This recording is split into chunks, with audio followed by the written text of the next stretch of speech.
Annabelle Morozov, and Jeffrey Chen.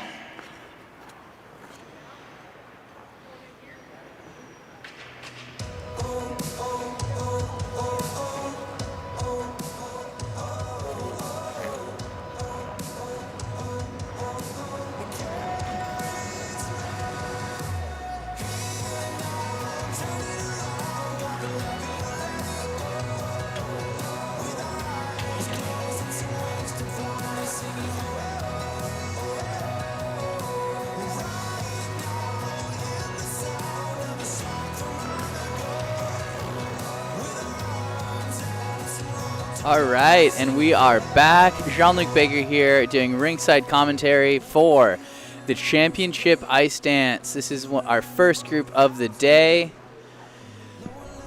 It's going to be exciting. Day before competition, we're going to see maybe some more rhythm dances today. Getting people in their pocket, feeling good.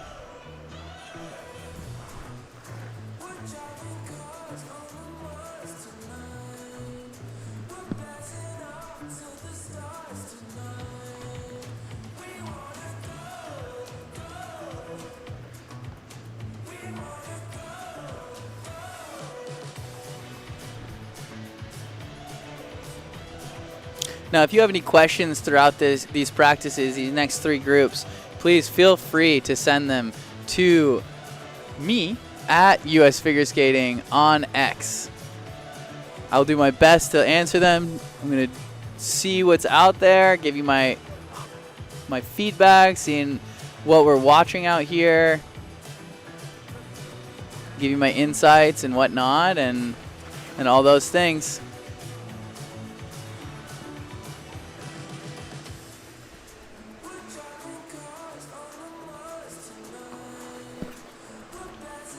Now, differently than the other three disciplines, ice dancers have 5 minutes for their warm-up as opposed to the other three have 6 minutes. That one less minute doesn't seem like it would take a lot of time out of your warm-up, but in reality, what it does do is it makes the urgency of the warm-up be there's much more urgency. It's a faster-paced warm-up. There's not much time to wait, and with it being 5 dance teams on the ice too, it's very hard to find your pockets, your windows to get elements in. Hopefully everyone stays safe, but everyone's fighting for similar spots here.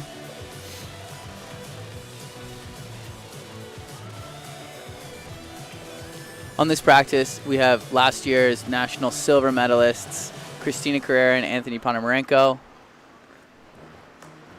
We have some great contenders in this event as well. Amelia and Vadim. They have been scoring very well this season internationally, performing very well.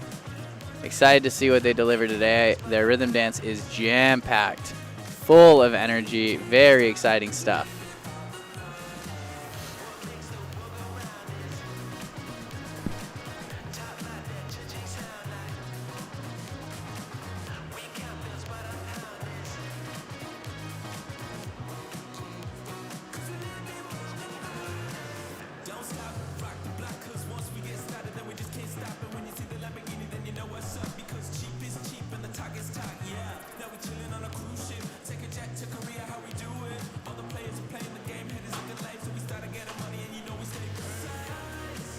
Competitors, there is 1 minute remaining in this warm-up.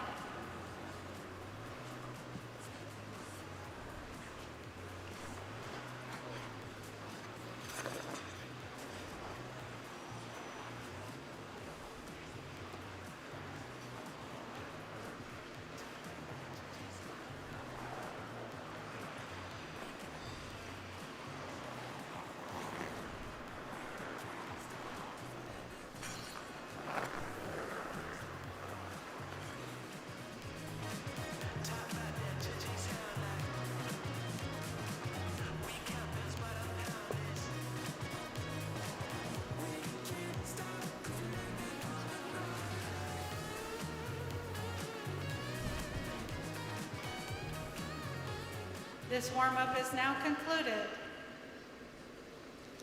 Skating their short dance now, Katerina Wolf-Kosten and Dmitry Zarevsky. to be followed by Emily Zingas and Vadim Kosetnik. Skating first is Kan Dimitri. He's competing junior internationally and senior nationally. It's a great opportunity then for them to get that exposure on that senior championship stage, to just push that maturity.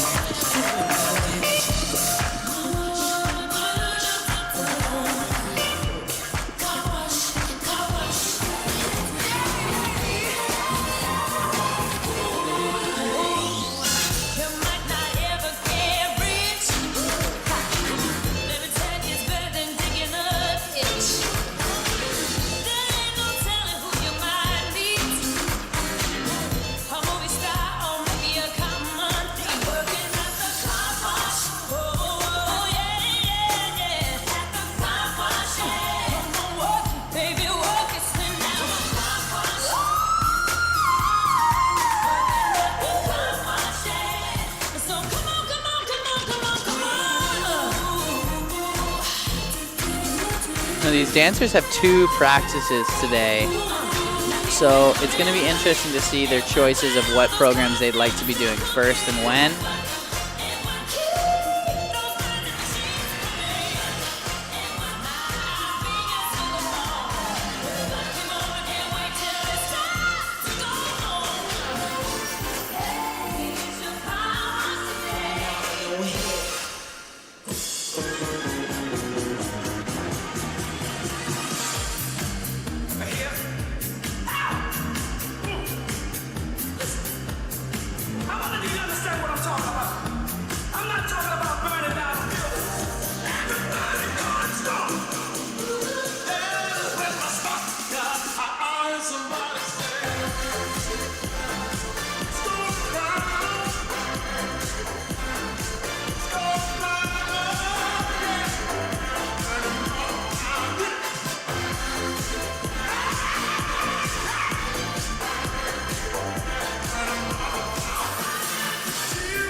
Great question. Why do ice dancers only get 5 minutes for warm-up? You know what? I have no idea. We were never really given a reason, or at least I wasn't. There might be some reasoning behind it. Maybe because there's more skaters in this event, being like 5 in this grouping. I don't know. They need to keep it a little shorter. But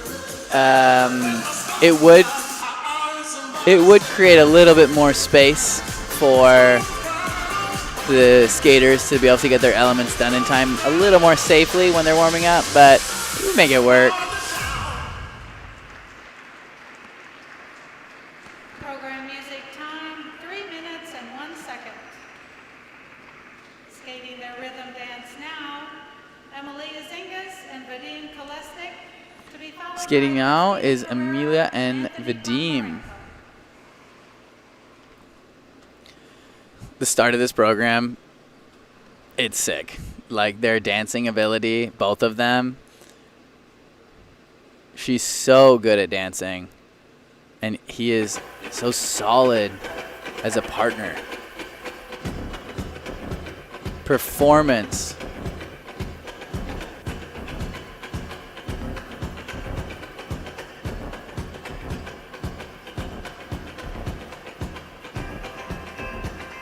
To dance well and on blades is very hard.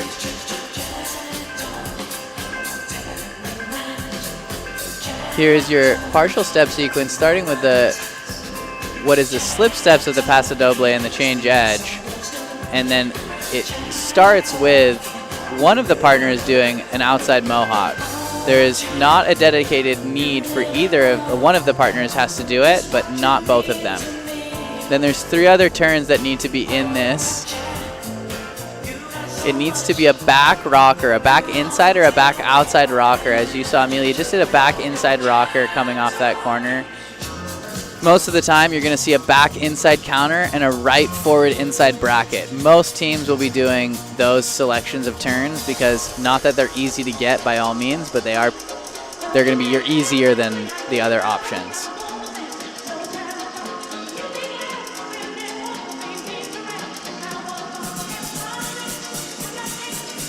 Loop jump, kick, shimmy. Another little dance break. Let's get it. Fluff that hair.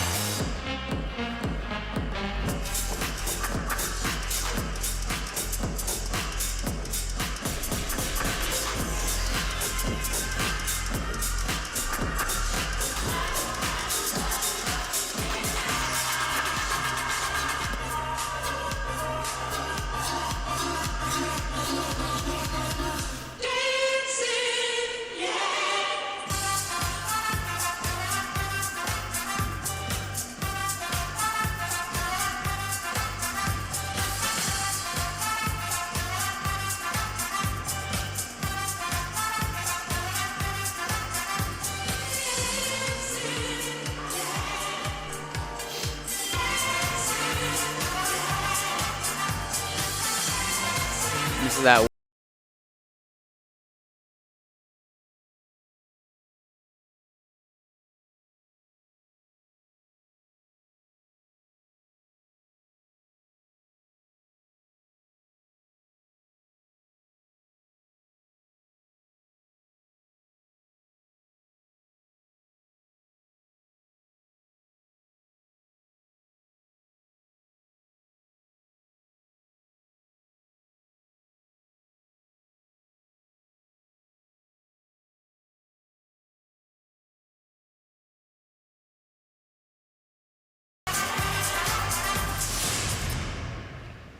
Exciting, exciting. For me, maybe a little bit too much content at moments because I feel like there's so much that I can't digest it all. But nonetheless, it's still executed very, very well. To be followed by Rafaela Cancias and Alexei Shepetov.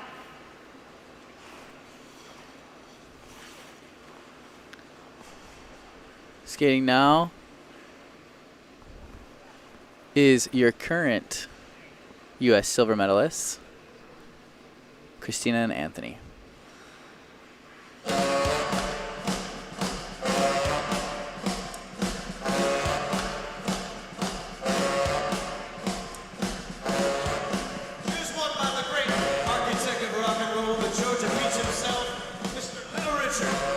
This team is really stepping into their own in terms of the maturity of their skating. They've been skating together for quite some time now, and you can really just see that they know what the other one is thinking, what the other one wants to do. Obviously, we know what the choreography is, so of course we know what's coming. But there's such a level of finesse that comes with skating with somebody for so long.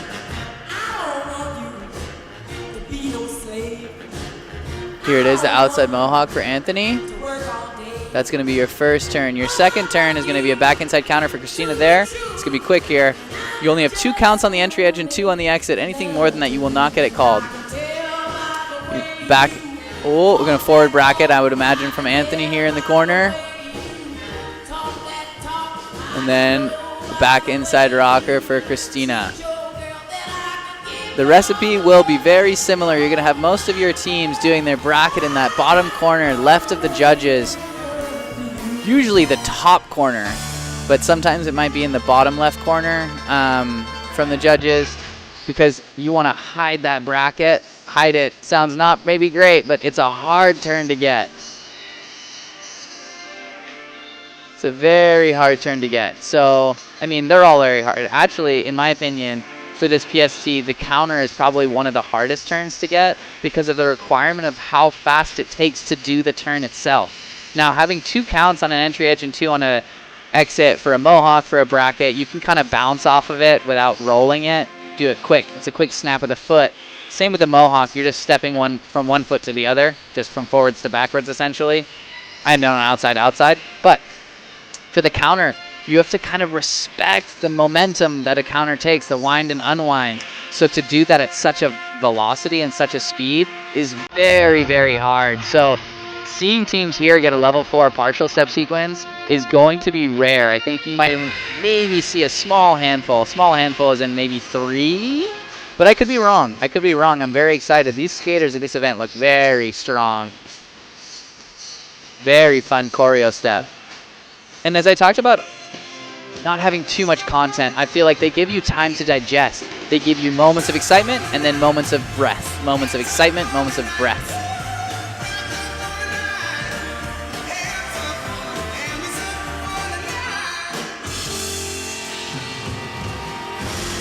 Well, they're ready to rumble. Now the hard part is being like, okay, can we just do it? We want to like go skate now. Skating their rhythm dance now, Rafaela Consius Up next, and Alexei Shevkov, Rafaela and followed by Alexei. Annabelle Morozov and Jeffrey Chen.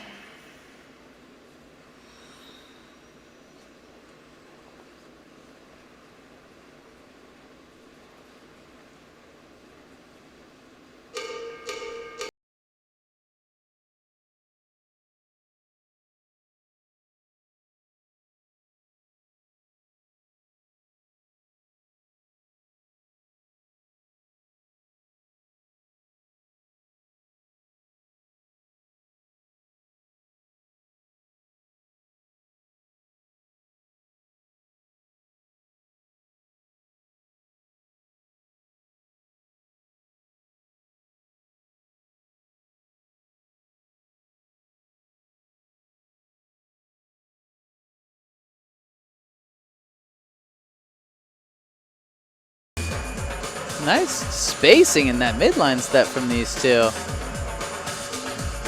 Very consistent, very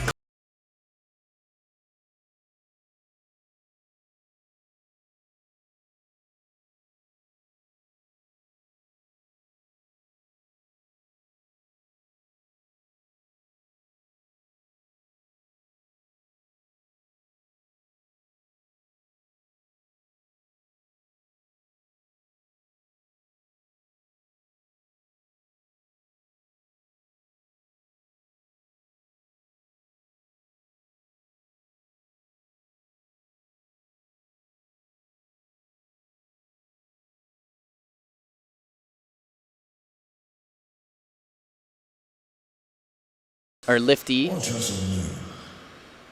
When you're lifting someone, to be stable is very challenging when they're moving around all over the place and you're placing them in different places.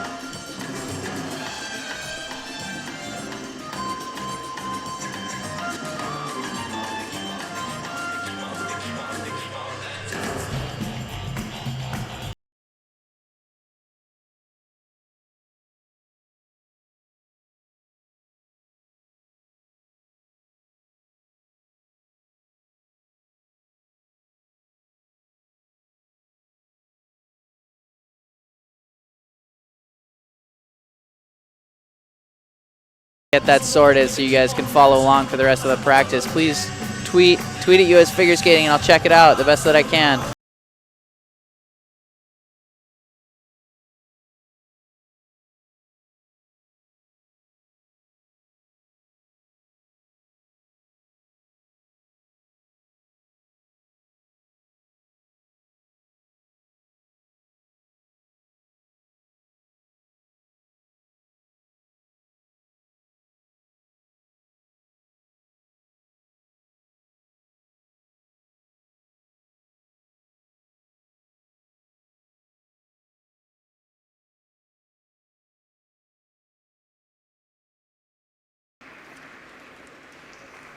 Program music time, 3 minutes.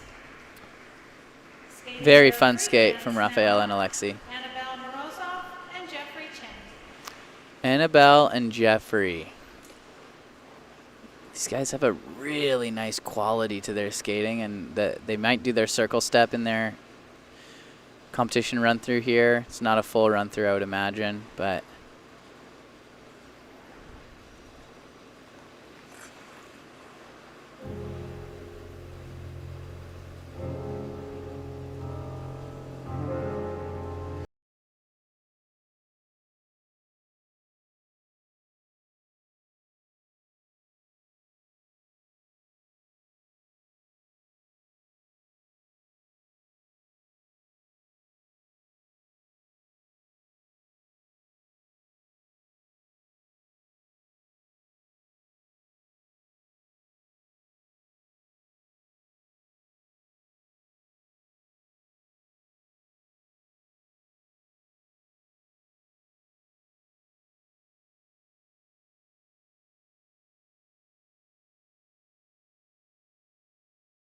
As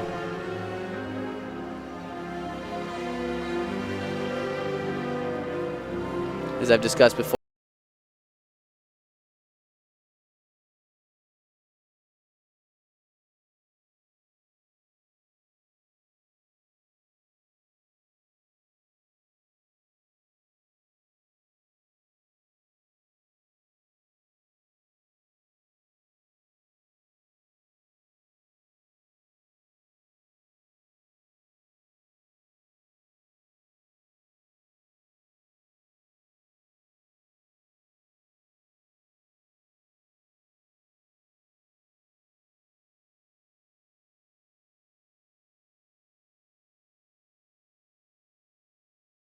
That circle step, like I mentioned. Whoa. So fluid. Now, circle step footwork is so hard with the rules that we have now to not overextend on some of the lobes, but to get the turns and the requirements in time. But also with the flow that this team has, that wall will come up very quick. So in terms of physicality, you really have to bend. Like, you really have to work in those ankles and those knees to make it fit. And I don't think people understand how challenging that actually is, that skating skill quality, be able to do that. Now, you don't see it that often because of the challenge of it. To have a nice circle in a program, that's why you rarely see them nowadays in ice dance across the board.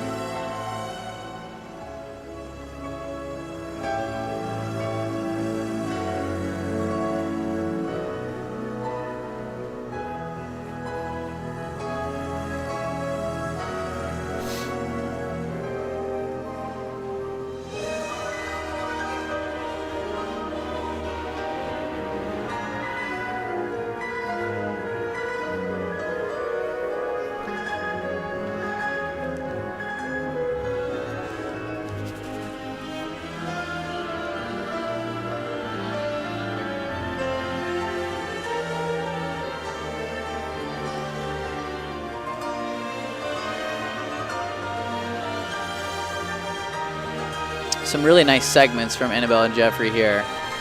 The music choice is very safe too, understanding that they had to, it's very big obviously, but safe in a way that's not a bad thing, understanding that they clearly changed material, changed free dance, so you don't want to go too out there.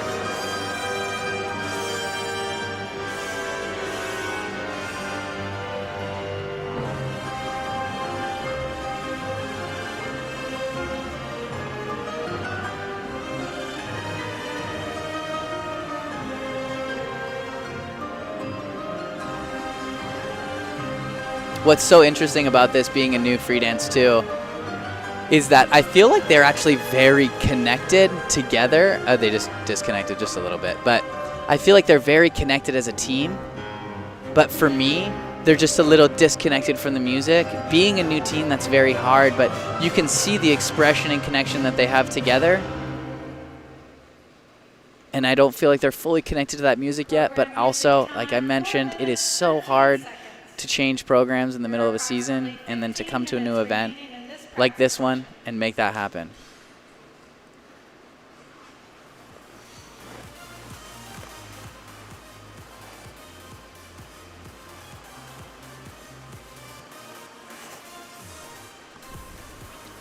So I was asked, talk about the transition from junior skating junior to senior in the same season. Well, Georgine, to answer your question, I never did it, but I can imagine it being very challenging, especially when the requirements of the rhythm dance are different and the free dance. There's more elements. Now, I think that in terms of like physical capacity, what's super interesting about it is like for Kay and Dimitri's sake in this scenario, them competing junior internationally and then training for this event senior, obviously they would have to make tweaks to their rhythm dance because they don't have two patterns of the paso doble. They're going to do one PST, like I was talking about with the required turns. And there's going to be a difference in the free dance having another two elements. And it's 40 seconds longer. Now, the advantage of that, there's many advantages, honestly, is that, one, they get the opportunity to be amongst the senior field earlier without the requirement of losing their international eligibility. So they're able to go to their international events in junior still. still able to get some scores, which can help them get more events next season. So now let's say they decide to go senior fully internationally next year. What that would allow them, depending on their result of Junior Worlds, hypothetically, let's just say they're on the podium, they're going to earn some more points. So because of that, those points then allow you to get more Grand Prix or more opportunities to get those Grand Prix. What's really challenging is when you're in the depth of this for seniors and you're in, I can't say the middle pack, but to get those points, to get those opportunities to get more international exposure, you need those international points. And to get those international points, you need to medal, and it's a really tricky thing. And why you really want to be able to get a lot of those international points is that it does change the skating order of which you will be doing at more so your Grand Prix and your championship events. I mean, you go to a World Championships, they do have a skating order built around your world ranking. So I think for them, it's a very intelligent move. They're getting to dip their toes in the water with senior. They might not place as high as they would if they were junior. I mean, I would imagine they would have probably won junior as they went to the final and got second, but the Junior Grand Prix final. But I think hand in hand with that, they are allowing themselves to be considered in the mix of the senior team. So when it is time for them to commit to the international circuit, I think that it's really cool.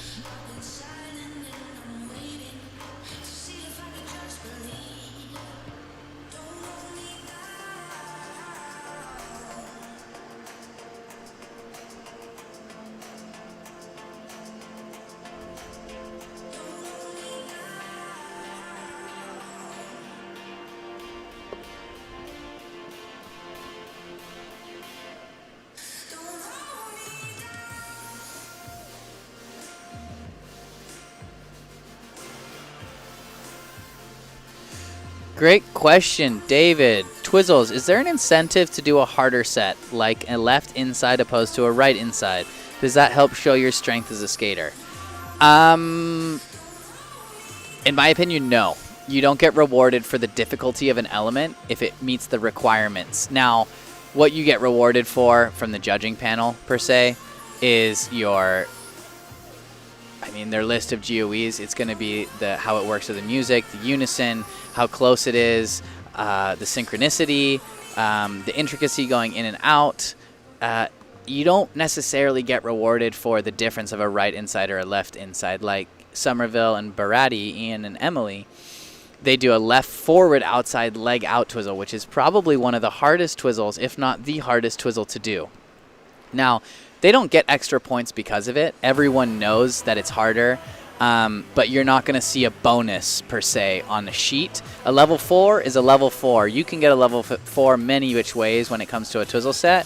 What you're really going to make the bang for your buck on is more the execution, the unison, and the musicality of what you're doing. How effortless it looks, how it fits together, how you're connected even though you're not touching. Because it's like the same feeling, and I use this reference a lot, not just when I'm coaching, but when Caitlin and I were skating, we would be like, oh, it's the same feeling as if you walk into a room and you see someone across the room. You can feel an energy between them, and you might not even know them. You make eye contact, you're connected. Now that's the kind of connection that I'm talking about. You can't force it, but sometimes you're just drawn to people. Now, what I'm looking for when I'm watching ice dance, and when I'm doing ice dance, it's very much about how do I make that connection so authentic amongst everybody, and how do I make that connection also with my judges and my audience. I want everyone to feel that. I want people to experience a feeling, not just, oh wow, that was really good. So I think in terms of connection, it's very hard to sustain and get. But as I mentioned with Jeffrey and Annabelle, I think for a brand new team that their connection is actually very strong. Sometimes that takes years and years to make that authentic. To not be very in a performative state, oh, I'm performing for you. They're like, no, we're going to have our moment, and this is for us. You guys are just welcome to join us. There's a very different space when it comes to that.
Ah. Sorry for that. Ah. Caitlin had texted me and said, "Where are you?" Because she's in the arena right now, and just giving you a little bit of my insight. And I was trying to figure out where she was, and then she waved at me from across the rink. She's going to be coaching alongside Patrice, one of the teams from Ice Academy of Montreal in the next group, I believe. But yeah, she's just upstairs waving at me. Sorry for the everybody.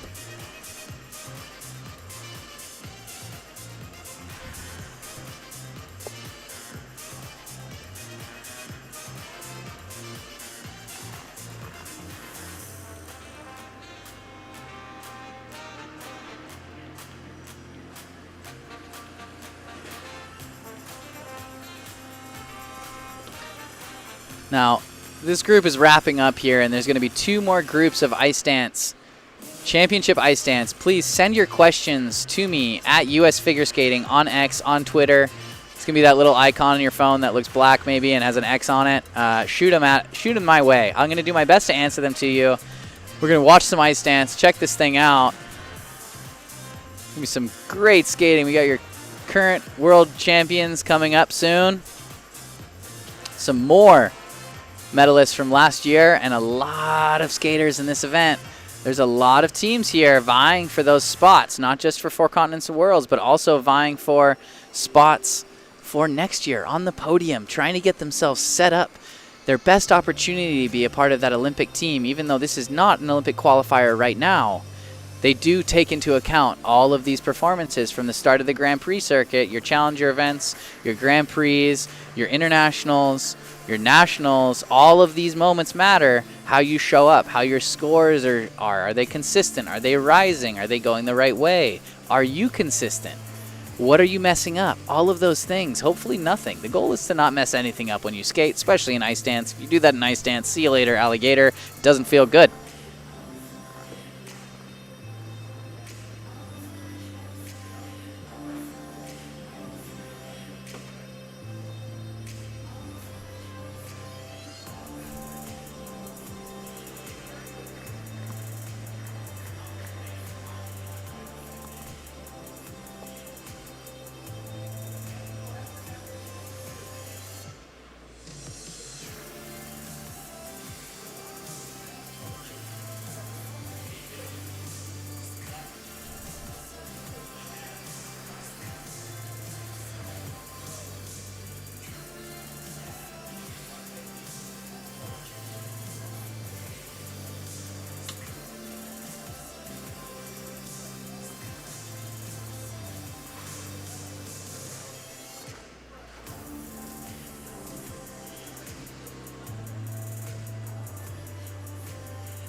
Always loved, I mean, I did not love it actually, but I love seeing and watching ice dancers do rhythm dance in free dance costumes, or vice versa. Free dance, like a beautiful flowy free dance in like a gold shirt.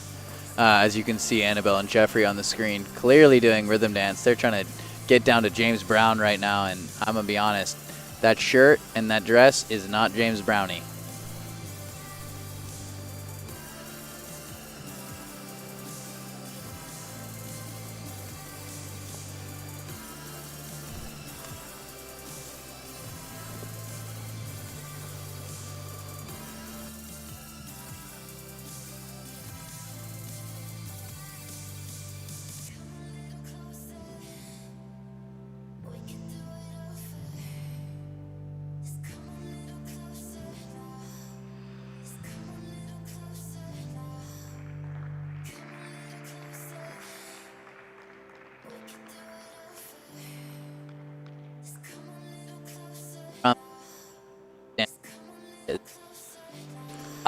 It is very challenging, honestly, because you spent your whole career not having to worry about anyone else, realistically, to now having to be in unison with somebody else. and being aware of not just what they're doing, how they're doing it, but also like people do not talk about how challenging it is in terms of the communication skills that you need to have as a good partner is insane.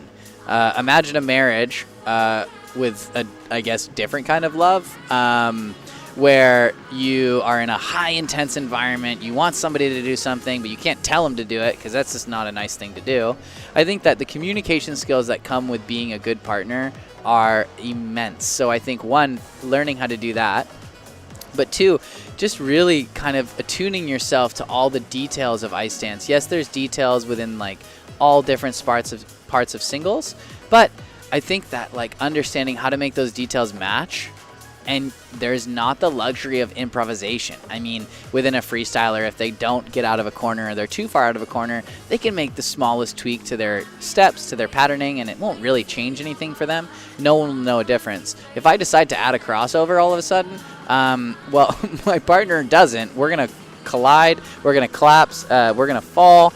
There's things that are going to happen, and it's not really in the best scenario. There were certain times, though, where you're so connected with somebody. Both Caitlin and I have experienced it a couple different times, whether it was in competition or shows.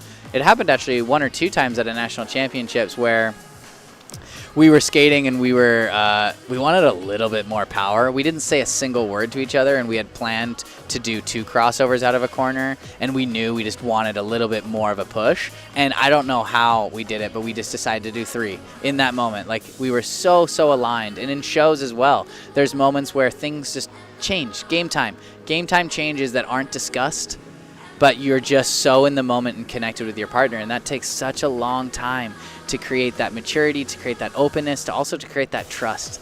There's so much trust that comes with ice dance. It's insane.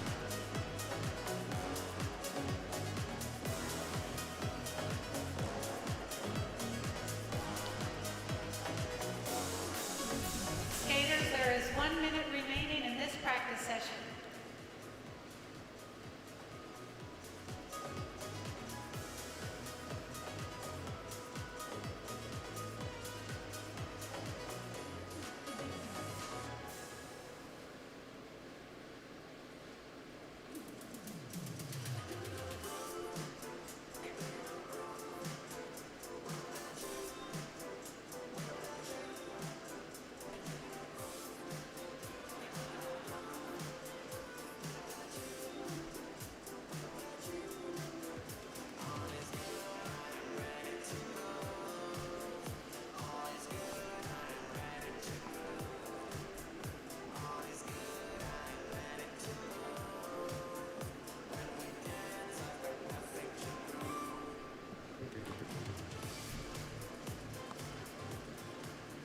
This concludes the practice session for Championship Dance Group B. Our next event is Championship Dance Group C. Competitors may now take the ice for a 5-minute warm-up, to be followed by music being played in the following order. That wraps up our first group. Now we will be doing our second group of ice dance out here. Let's see what we got. Una Brown and Gage Brown. Amy Tway and Jonathan Rogers. Caroline Green and Michael Parsons.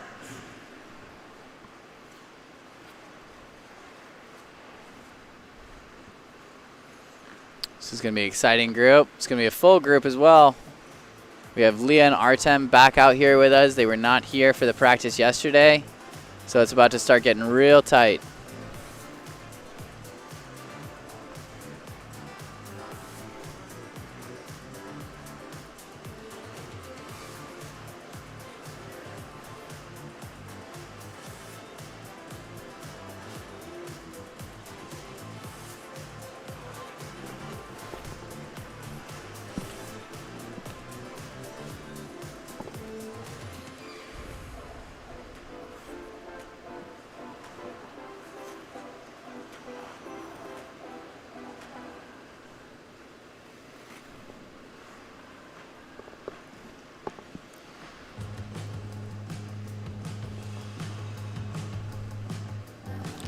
I talked about the density of the event.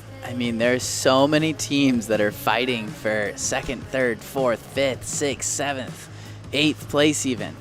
And it's going to be crazy. It's going to come down to who can skate the cleanest in that rhythm dance, who can be really on it, who can be in the place where they can just really lock themselves in. It's going to be very interesting.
Competitors, there is 1 minute remaining in this warm-up.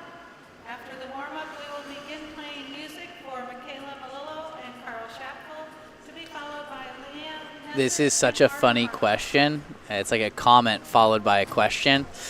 We see coaches must tell their ice dancers to stare at the judges. I know eye contact is important, but sometimes it looks uncomfortably weird staring down one judge an entire length of a rink. Like restraining order uncomfortable. Do coaches tell you to do that? In my experience, no. I have actually not been told to do that. I think I actually always loved doing it because I felt like it made me more comfortable. Now, it depends when you're doing these types of things. When you're staring at a judge, for instance, there's staring, which is not a normal thing for someone to do, and then there's like seeing somebody. I prefer to see people and look at them and recognize that I have the luxury of getting to move. They aren't supposed to respond, first off. And also, I think it's super funny to play a game a little bit where they're sitting down and I just kind of would stare. I would see them and then kind of get a reaction from them, even though they're not really supposed to. So I think for me, I was never told to stare at the judges. Yes, you can have a moment to look up and see them, but it allows the judges to get more into your work.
Program music time, 2 minutes, 51 seconds.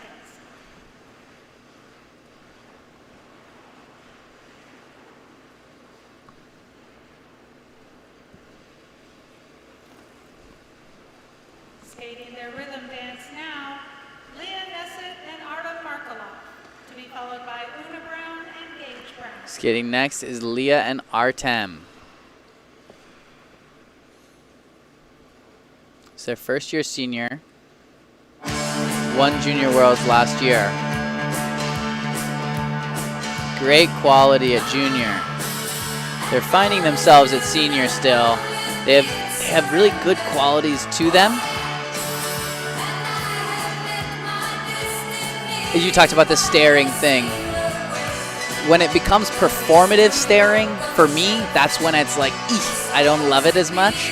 It's like a little too forced, right? And people don't like inauthentic expression or, well, inauthentic anything. Everyone likes the real thing. So when it becomes like performative for the judges, for the audience, like too much and not really built off of a dance together, then what happens is you start to create a little bit of a disconnect and you kind of push it away just a little bit. I find that they're still finding that balance as a team on how to be in their own pocket. Because at senior, you really see the difference of when the teams are super connected.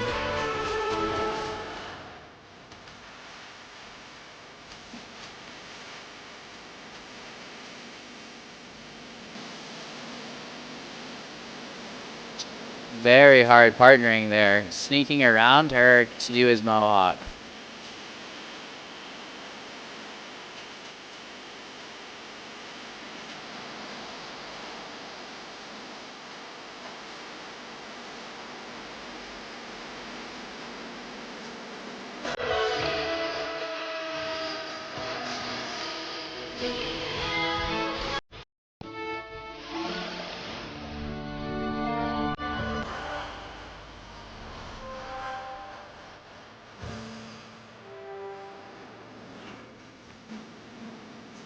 Rhythm dances are very hard to get the right material. I find that you oftentimes feel it's either amazing or okay. I think that this, for them, is not the best, but I think they're really committed, which is very important to do.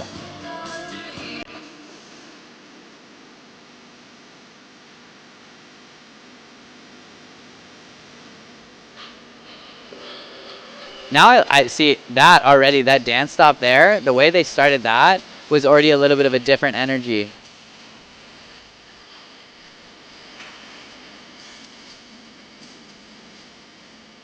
And as I talked about, they have some amazing skills. You can see right here, lifts are definitely one of their strong suits as a team.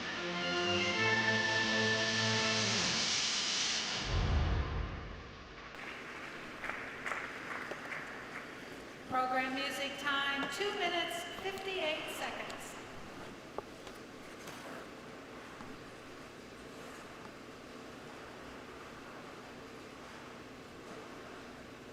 Skating their rhythm dance now, Una Brown and Gage Brown, to be followed by... Up next is Una and Gage.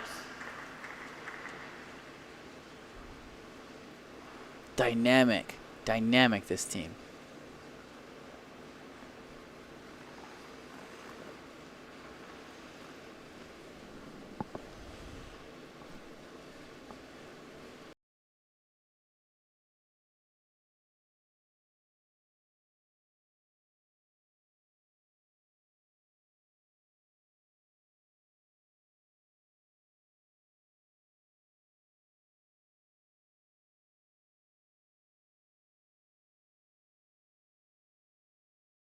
Pocket, like that was like, for me, a little bit more of that genuine expression.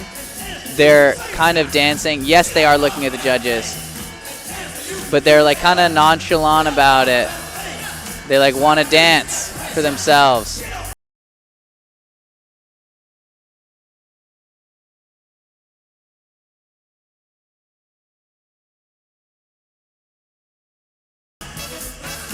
there's a calmness that comes with the maturity, which I think they're learning how to harness as well. In moments they have it, making sure they don't get too excited. A lot of the time skaters get too excited. You're so trained at these events. Earlier in the year, you're trained, but you're like, I don't know what's going to happen. You're like, no, I got this now. So you start giving a little bit too much pepper. You start giving a little bit too much energy, and sometimes that can get you in a sticky situation. Very solid twizzle set, though.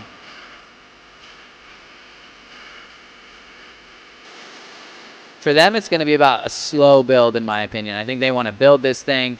Be smart at the beginning. Not tentative, but smart. Like, don't overreach. Compete what you've been training is one of the most crucial skills, I think, to learn as well. Don't try to compete something you haven't trained. As I told you, those brackets are going to be hidden in a way that the technical panel will see the back side of it, and they won't see anything other than the boot as opposed to the blade, meaning they'll see the blade perpendicular to them.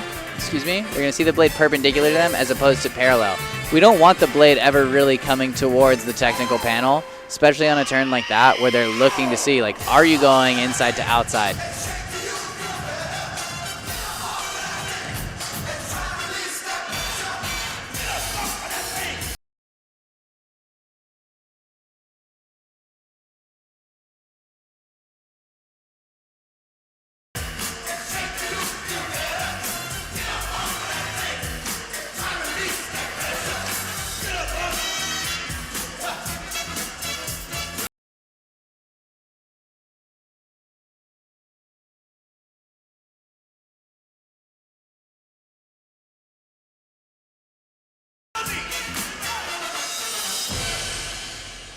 Very fun. Program music time, 3 minutes.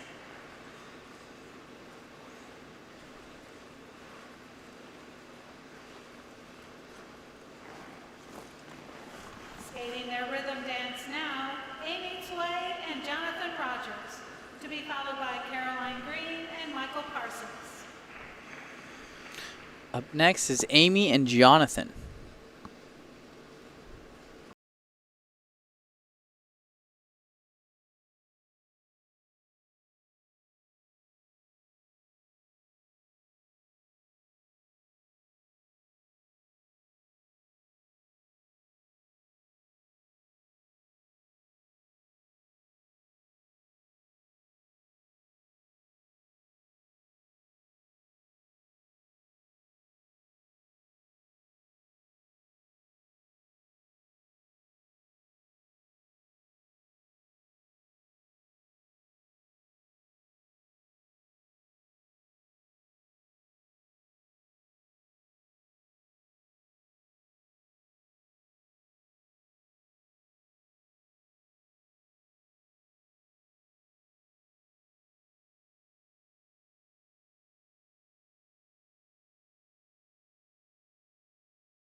Can't do it, so it is like the most intelligent.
energy straight out of the gate.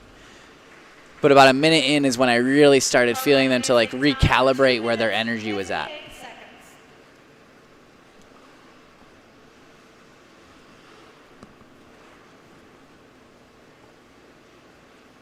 Skating their rhythm dance now, Caroline Green and Michael Parsons. Skating their rhythm dance is Caroline and Michael. Last skaters of this group. It's a very fun program. We saw it yesterday. Caroline's expression is exquisite. Michael is there to play along. What I love is it looks like a communication between the two of them. Like they're having a dance, but a call and answer is happening. And I find that he emphasizes her in a way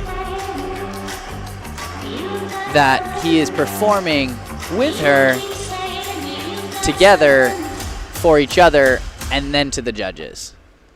And they're not trying to prove like, oh, look, we're good. They're like, no, we're good.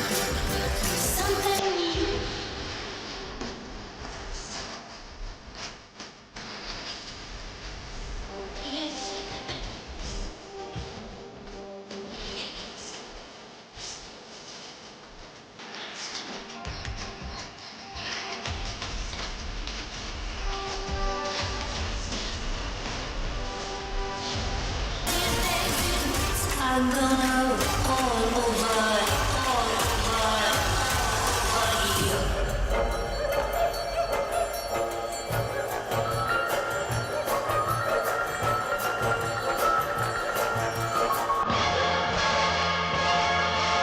Very fun.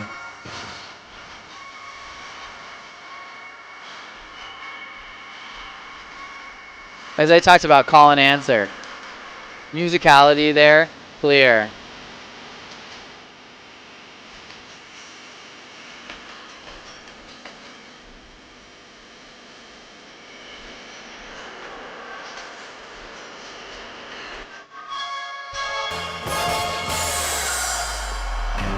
Are you ready, Bruce?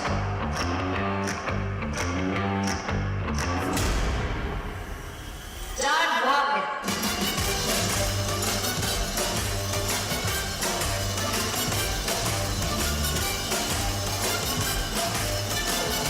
Sometimes you see these dance teams not show too much of their footworks to the technical panel because they don't want them to see any hot spots where a turn might not be called.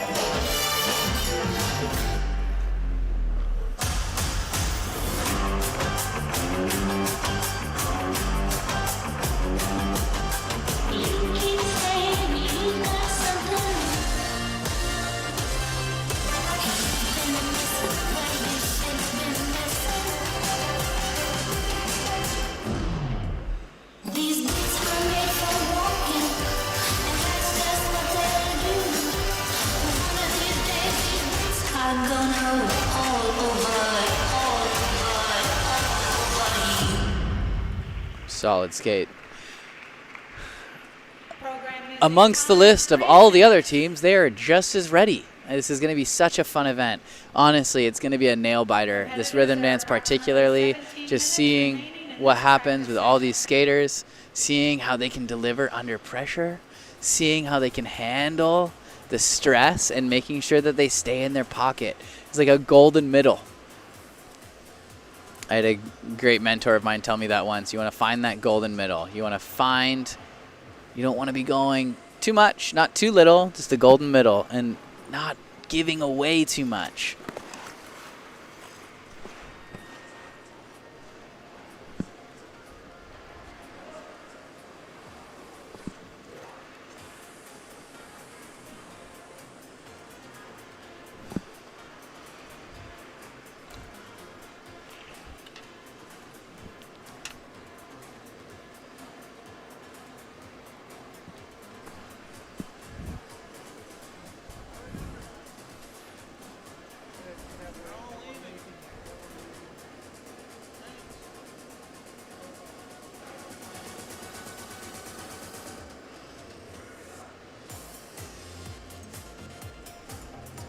So these skaters still have 15 minutes left of this practice.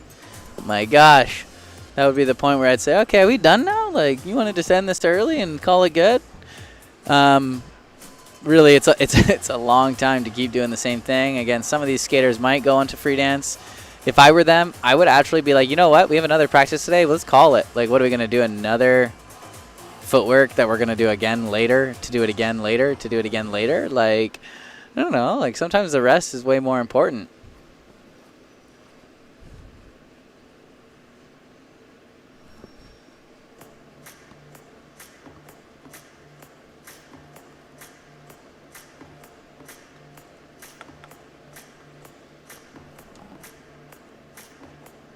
If you guys have any questions, like I mentioned before, we'll mention it again. I'm not going to stop mentioning it.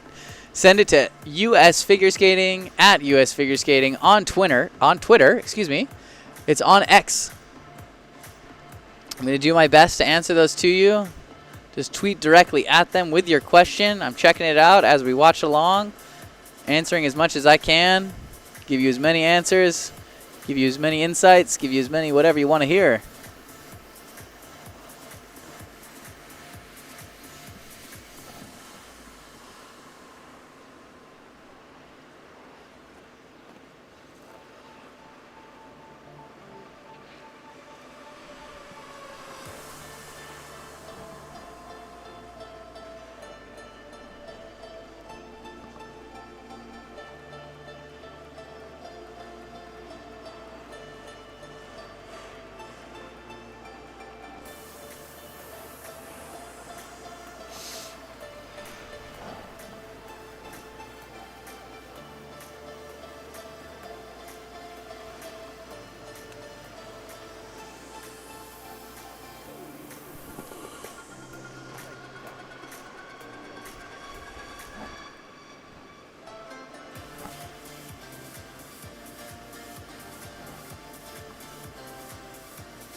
As you can see, these teams just still rehearsing, going over some of the elements that they've already done, some of the ones that they might not have been able to do in the run-through or chose not to do. Just kind of get themselves feeling, set up, get their timing organized, get those last-minute execution details, making sure lifts aren't over time.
Like, I feel...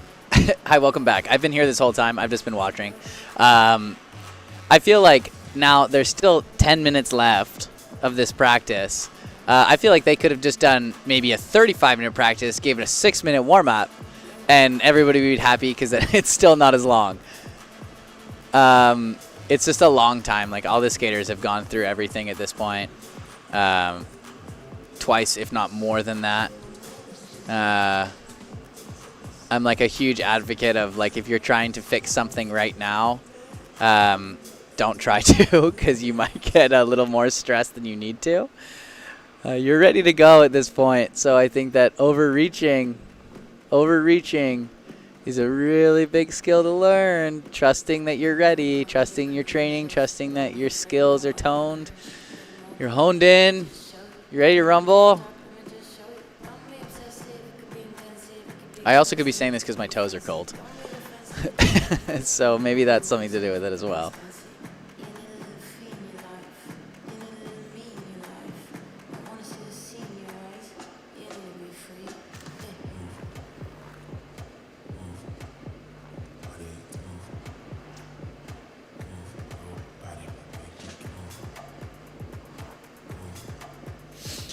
What do you think about the changes in rhythm dance this year? Do you think that the very broad theme and lack of pattern dance are impacting quality of programs?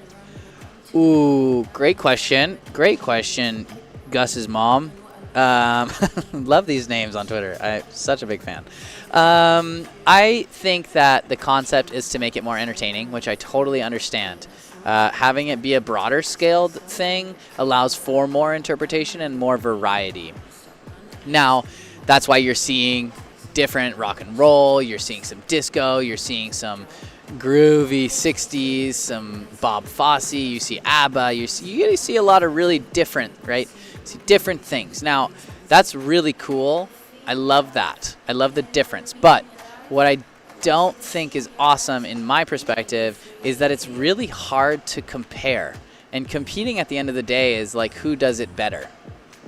Who does their program, who does their elements, who does it better. Now, I mean, if you had all the skaters doing a similar dance style, like a tango or a waltz, I think what it would do is separate a little bit differently. But at the same time, what I do understand is that this is more entertaining. And at the end of the day, like, everybody wants to be entertained. And when the more variety you have, I think that allows for a lot more difference of interpretations and things like that. I think as the second part of your question, the lack of pattern dance, is it impacting the quality of programs? I mean, I do miss a good pattern dance. Again, about comparison. I mean, if you go back watching Meryl Davis and Charlie White, or a Tessa Virtue and Scott Moyer, watching a compulsory dance done by that generation of team, even when we had the Ravensburger Waltz, Hubble and Donahue doing that compulsory dance within the rhythm dance, I thought what was so cool is the requirement to make it look as good as it was, and to make it as beautiful and flowing across the ice. I think it's just takes such a big skill. Now, with the requirements of what it is with the Paso Doble start, it's cool because you get a lot of interpretation and a lot of freedom, but you do lack. I mean, I'm missing from quite a bit of teams, like the beautiful change edge after the slip steps in the Paso Doble, which what makes it the Paso Doble. I mean, other than the interpretation, but I do miss the generic dance, the dancing in it, and the dance frames and whatnot. I feel like we're lacking that, and it's great. It's great right now, but what it's going to do is it's going to stop generations up and coming from having that requirement be there, in my opinion. What advice do I have for a person who wants to start skating as an older adult? I think that it's never too old to start. First off, age is a number. But second, I think absolutely start it. Find a coach in your local rink, buy a helmet, get some knee pads, try it out. Buy some bunga pads. That's actually super important in my opinion. I think that always making sure that you have bunga pads, because those ankles get wrecked. And what happens is your ankles like get bruised, and then you're like, oh, I don't want to do this anymore. Like, the fun of it isn't as fun because you like walk away in pain without even falling. So bunga pads, absolutely. Get your knee pads, get your helmets. I think it's an excellent idea. And the adult community within skating is amazing. Seriously, like, they're some of my favorite people to work with. They love skating. Working with adults, honestly, like, they love skating the most. They wouldn't be doing it if not. They wouldn't be spending the little bit of free time they have figure skating if they didn't love it. So there's a reason for that. I think that you should absolutely do it, Kelly.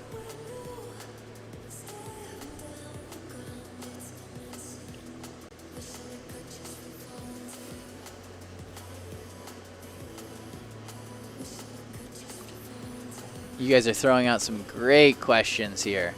Thank you so much for all of your input.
Well, that pretty much concludes the second group of Championship Ice Dance. We have a brief ice cut, 15 minutes, and then we're going to come right back for the last group and the final group of the Championship Ice Dance happening on today.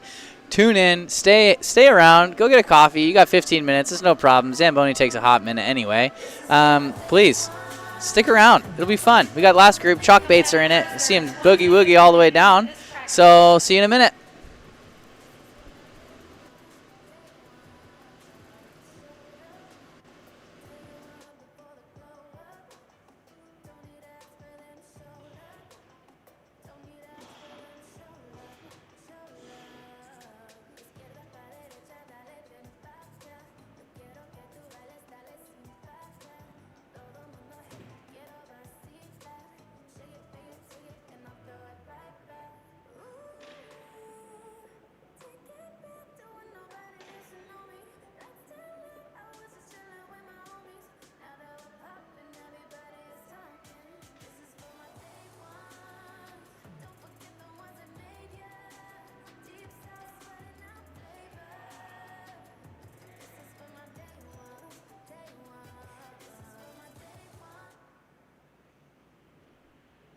This concludes Championship Dance Group C practice session.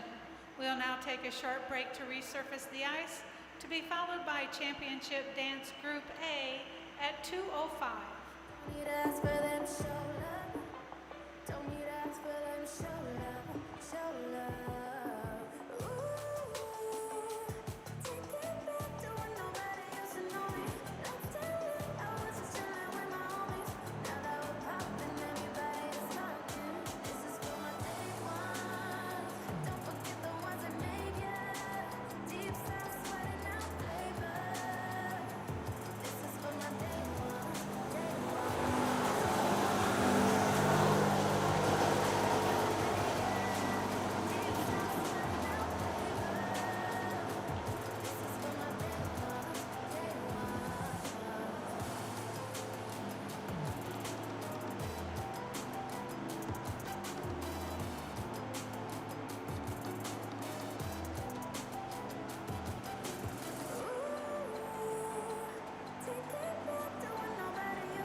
testing, 1, 2, 3. The weather is cold, and I am cold.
This practice session is for the championship dance Group A.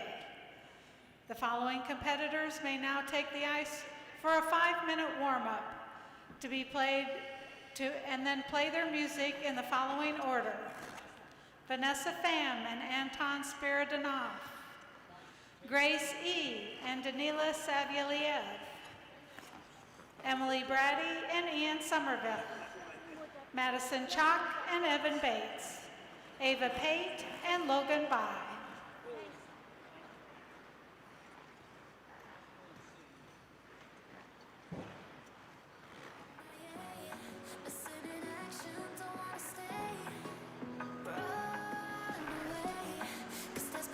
All right, and welcome back for the final group of Championship Ice Dance. We are here in Wichita, Kansas. This is Jean-Luc Baker speaking. Thank you for tuning in all day. If you just tuned in now, what is up, my people? We are going to just follow along and just watch some great skating today. We have our current reigning world champions, Madison Chalk and Evan Bates, on the ice with us currently, and many, many others. Some amazing skaters out here, just like this whole event. I mean, this whole event being nationals itself. But I am so excited to see what is delivered today. So let's get this party started. If you guys have any questions, please do not be afraid of social media. Send them to @USFigureSkating on Twitter, on X. I will do my best to answer them as quick as I can if I see them in time. We have a 40-minute practice here just starting now, so 39 minutes left. Don't worry about that. But I will do my best to answer your questions. Send them my way. Speaking of questions, I got asked, Jean-Luc, does the previous season's falls, injuries, drops in the standings affect judging in the current season at all? You know, I like to think that it's quite fair. Honestly, our judging panel is extremely experienced, and they know exactly what they're doing, and they're judged to judge what they see on the day. So I don't think it has that much of an impact because there's been scenarios where we've missed out events, where we've had withdrawals from events because of injuries, and it didn't really affect us quite at all. Affected us as skaters, yes, but in terms of results, that's out of our hands. So I think they know exactly what they're doing.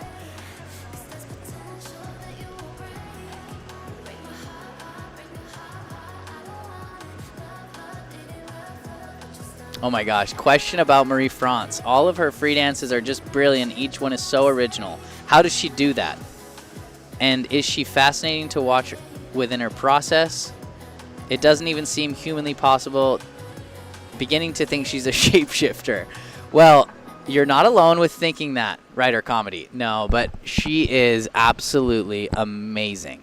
As a choreographer, as a human, as a coach, as a mentor, everything and above, she's amazing, for real. And I do not know how she does it. Her mind is a work of art, and the way that she sees things, the way that she trusts herself and trusts her visions, she just kind of puts things out in the universe and wants to explore options and seeing what she can do.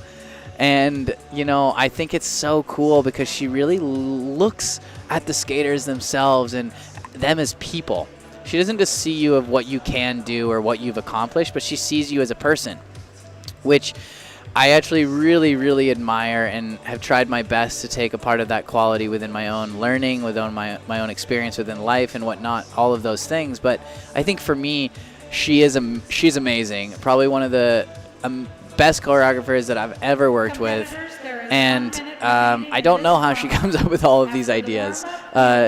We've explored so many different things, and I've watched her explore so many different ideas and opportunities and options with skaters.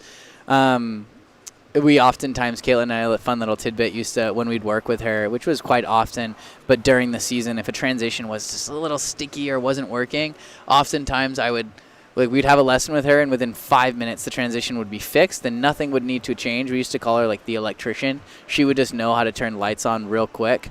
Like sometimes if our light bulbs weren't really working very well, meaning our brains, and couldn't figure something out, she would just like screw that light bulb in for us and it would just work so fast. So it is honestly, she's amazing. She is everything that you could think of. A shapeshifter, I don't know, but I can't say she is or isn't.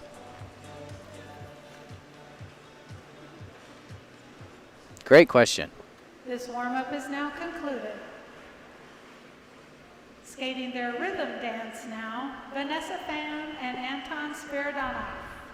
To be followed by Grace. Skating now is Vanessa and Anton.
one of their head coaches amongst the other coaches within.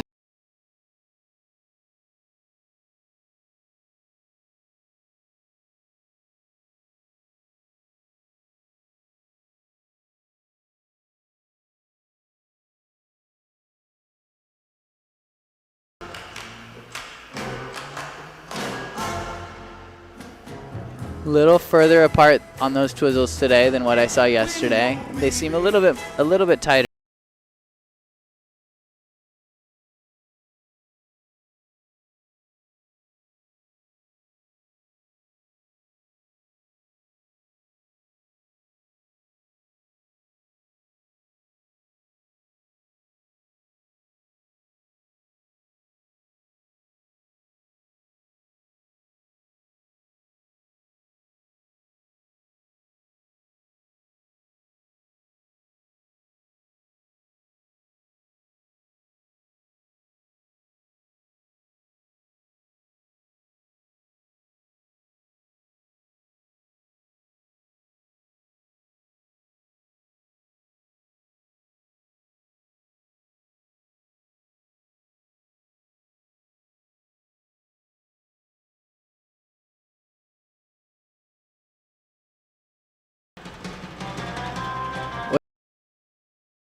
This is going to be a really fun, exciting first outing for this team. They're just going to need to make sure that they are aware of where their energy's at, where their nerves are, making sure that they don't overreach too much, don't try too hard on certain things. Skating their free dance now, Grace E. and Danila Saviliev, to be followed by Emily Brady and Ian Somerville.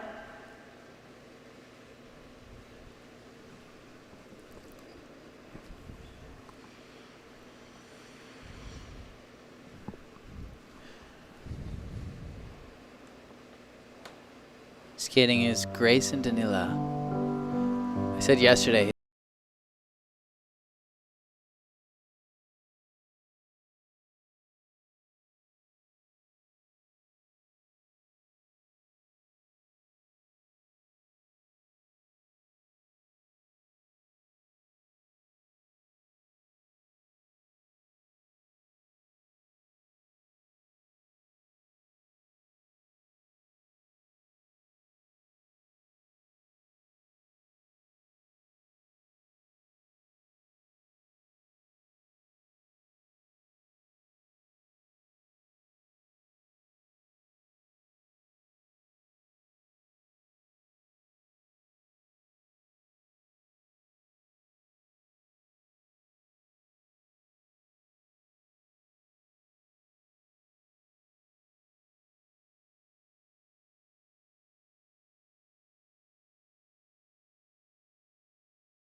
There's such a beautifulness to their skating.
Wow.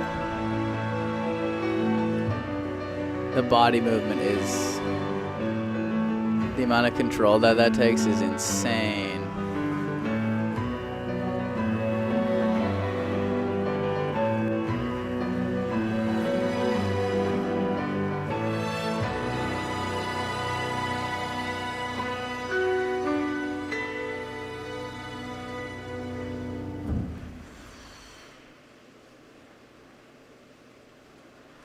Program music time, 4 minutes and 10 seconds.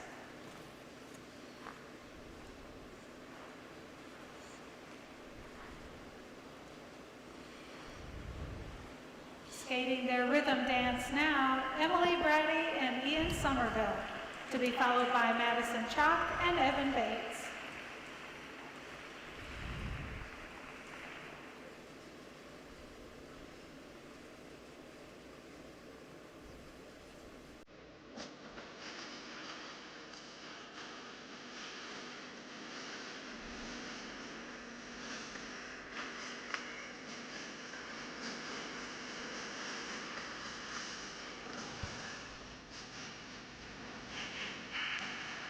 Emily and Ian here. Let's go.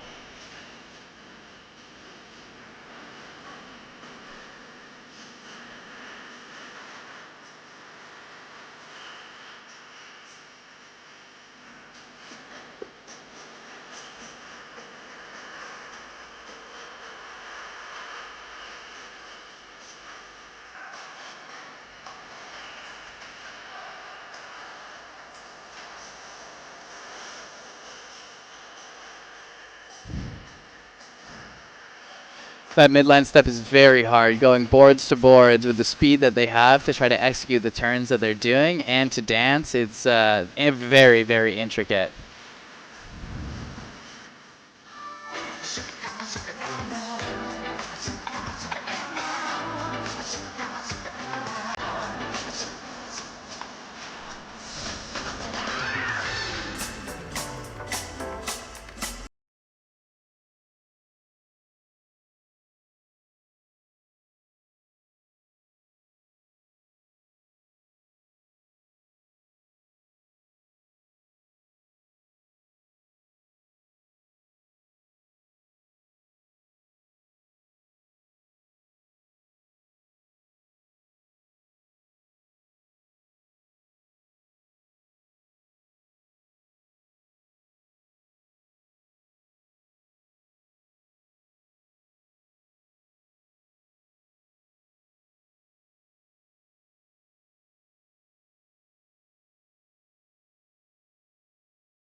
It's a fun skate. It's a fun skate from Emily and Ian. Program music time, I liked it a 3 lot. minutes. It really felt like the second half opened up again too. Like I said, I noticed that the beginning part of the program they Skating felt a their little rhythm bit dance conservative now, with expression Madison and was a Chalk little and bit Evan more Bates, to be followed by performative Eva rather Pate and than Logan authentic Bond. performative. Up next, Chalk Bates. I am excited to see this thing.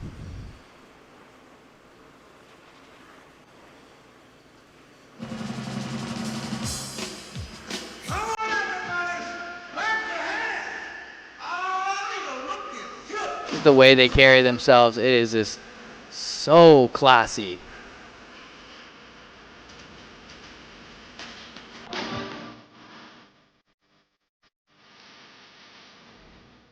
Top tier execution.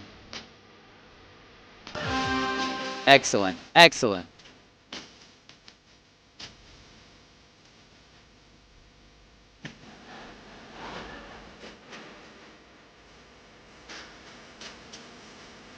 No one does it quite like them, I will say.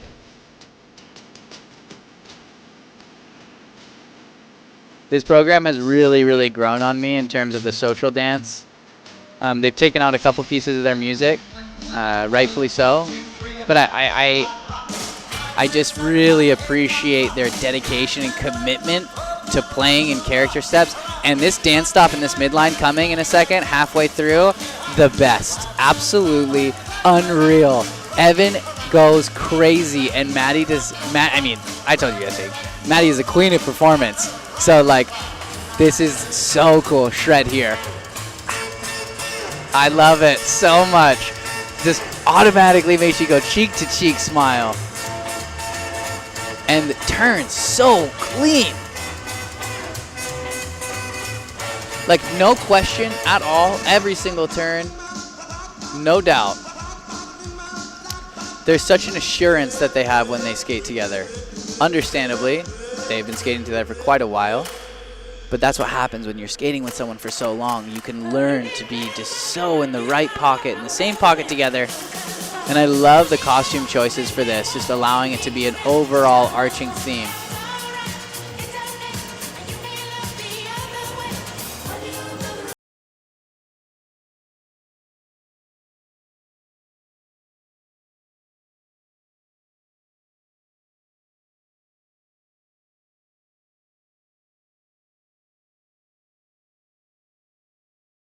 Time to interact with not just each other, but also the audience members through. There's that bracket in the corner I was talking to you about.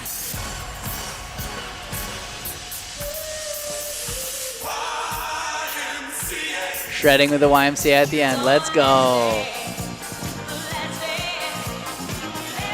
It's a very hard program. This program, for anyone that knows stamina and cardio at the end of a program, this is very much that.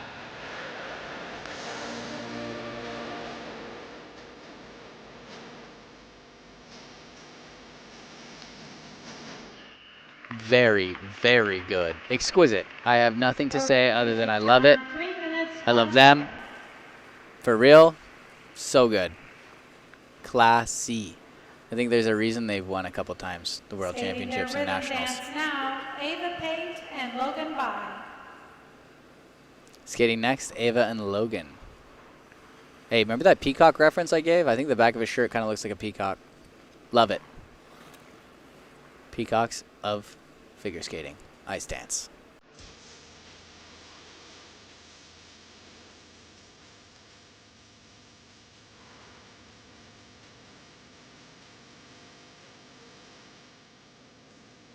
Little stumble from Ava at the beginning there.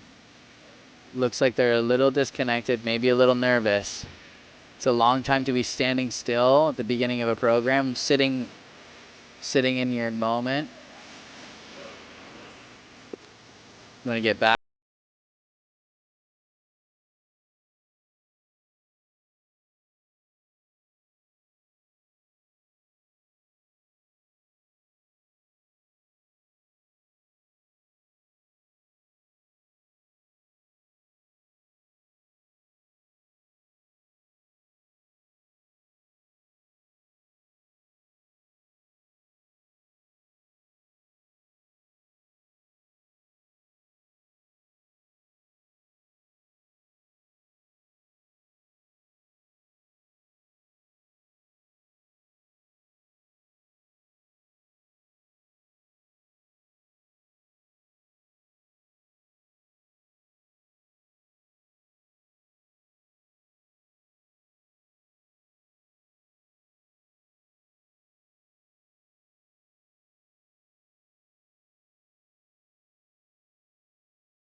wow, that is so hard, that positioning they just did. Significantly harder than your original dance frame, I will say. But regardless, that is so hard. That change edge around the back of the partner. Leah and Artem also did something very similar to that. But he did a change edge with his arm stuck behind his back, doing it, passing her, and then executing an outside mohawk. Ay, Dios mío.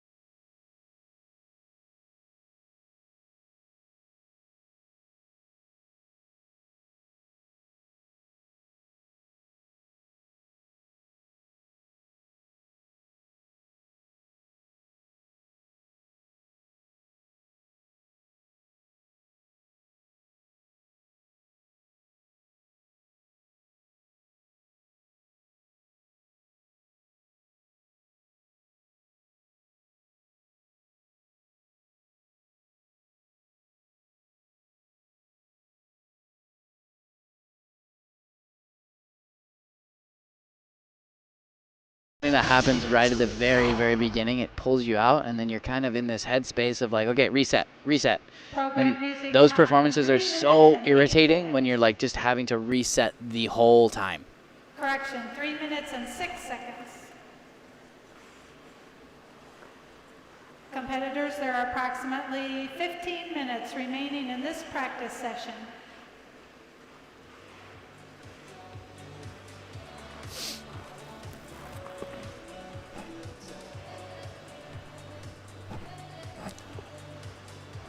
Fun skate, just a little bit disconnected. I don't think that's the one they really wanted, but I mean, that's what practice is for, everybody. You're not, you can't be excellent all the time. You just want to strive for it every time.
You see these skaters now going for this last about 15 minutes of this practice, going through all of the things that they didn't do in their performance.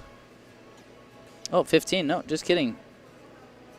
There's only 7 minutes left. This one went by very, very quick. You know, they're going to be going through the things they didn't do, the things that they didn't like, which they have already done. We've discussed this before. I mean, you want to make sure that you're getting in those elements. You want to get good reps in. You don't want to get a lot of bad reps in. But we kind of had a rule, Caitlin and I, if something didn't feel great, we do it again. And if it still didn't feel awesome, don't try to search for it, because sometimes your mind wants to play tricks on you. Yeah, it might not feel great, but it might not feel great, and it might not be great just because you're thinking about how to do it. You can't think how to do these things. It's like I use a reference a lot when I work with people, and again, a lot of the things that I do when I'm working is the same as what Caitlin and I talked about, and Patrice used to also preach it as well, like having fun, right? So yes, let's have fun. Let's go have fun. But the idea is, like, you can't try to have fun. You can't go to an amusement park and say, oh, we're going to try to have fun today, or go to a nice dinner and be like, let's try to have a good meal. Like, you just do it. Like, you go out, or you go to the amusement park, or you go to dinner, and you just enjoy it because you're fully present, you're fully submerged. Like, wow, this tastes great. You allow your senses to do what they're meant to do. Same thing when you go to an amusement park. You're on a roller coaster. Like, oh, I hope we have fun on this roller coaster. Like, I mean, if you like roller coasters, that's just my quickest analogy. I love analogies. I feel like they're the fastest way to learn different things. So I think that's the thing. When people try to have fun, that's already your mistake. The word try. Just go do it. Like, go explore. Go be curious about whatever it is that you're currently feeling. And then you stop having judgment on what it is that you're doing. You stop intellectualizing the skate. You connect more because you're not up in your brain. So, yeah, that's the spiel on having fun.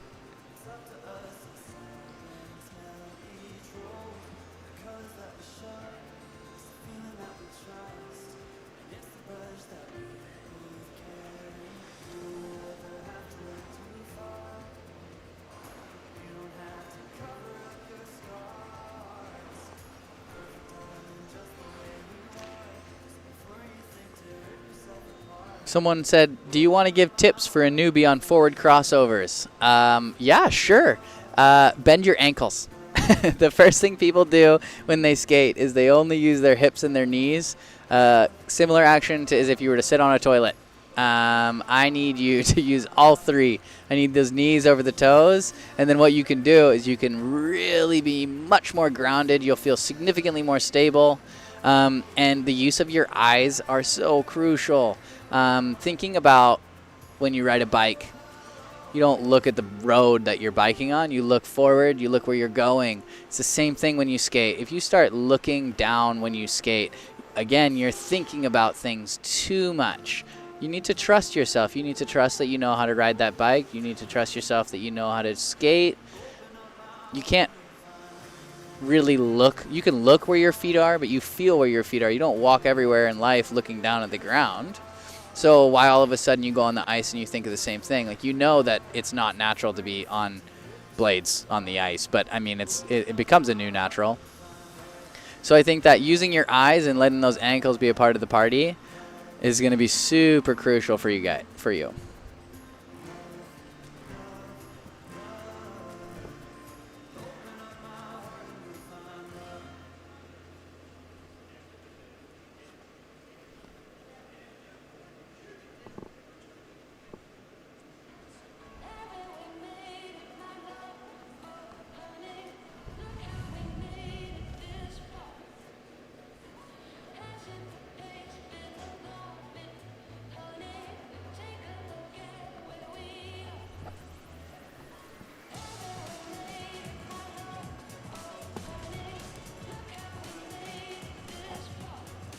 Your skaters going through some more things here and there. Choreo step sequence from Ava and Logan. One more time, boogieing it out, feeling it out, maybe even peacocking it out. Who knows?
Oh, good catch by Maddie there. I can only imagine what it's like when you're spinning, looking at the ceiling. Luckily enough, I never had to do that. Thank you very much, Kate, for not throwing me on your shoulder.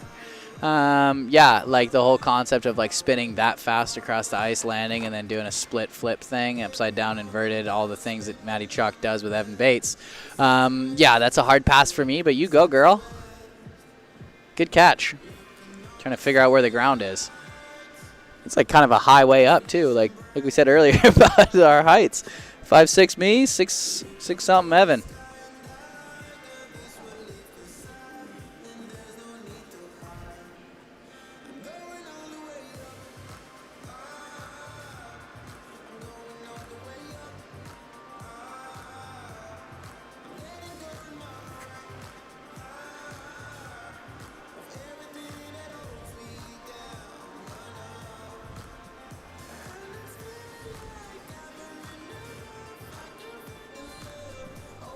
So about 5 minutes left on this practice. We're wrapping things up here.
See a lot of these teams doing 1 foot sections out here now, wanting to do it again and again. It's a big element. It's a big element. And there's a lot of sneaky points in that thing. If you can get it just crystal clear, it starts to show even more of your team's skating skill ability, your ability to have so much unison, synchronicity, closeness, staying close. Also, like getting some turns would be awesome as well. So I just think that it's interesting to see that. Skaters doing their last couple laps right now, just kind of wrapping things up.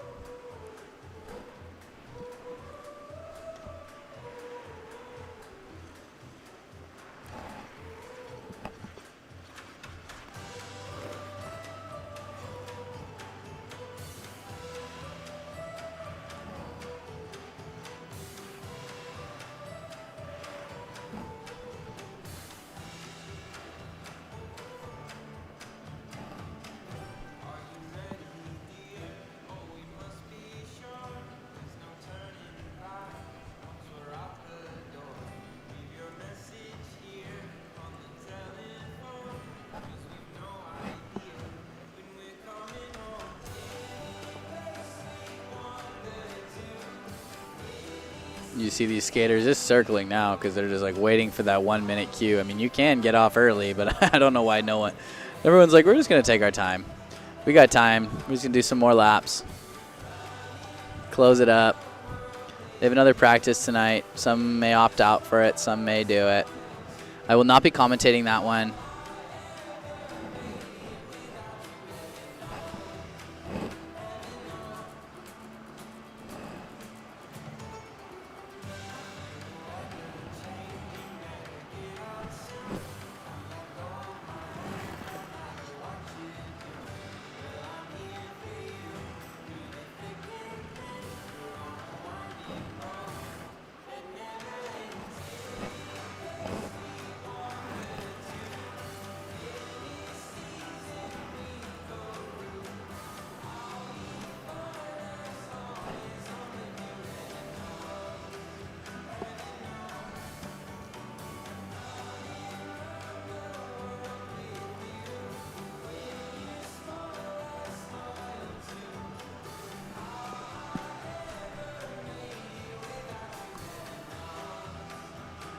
Competitors, there is 1 minute remaining in this practice session. Well, you heard it here first. That's 1 minute left. The bows will start. Thank you all so much for joining me today. I had such a great time with all of you. Thank you for all of those that have stayed tuned the whole time, that have been a part of this with me, sent in their questions. Oh my gosh, you made my day amazing. For real, thank you so much. I really appreciate everything that you guys do. All the fans out there that are dedicated, still watching at home, even if they can't be here. At home working on Zoom, I see you. But thank you so much, everyone. And I look forward to chatting with you guys again tomorrow for the men's practice. I will be doing the men's Peacock practice at 11:30 Central Standard Time, 12:30 Eastern Standard Time, and that will be the last time that I'm doing the live commentary. So please tune in. Thank you very much, and have a good day.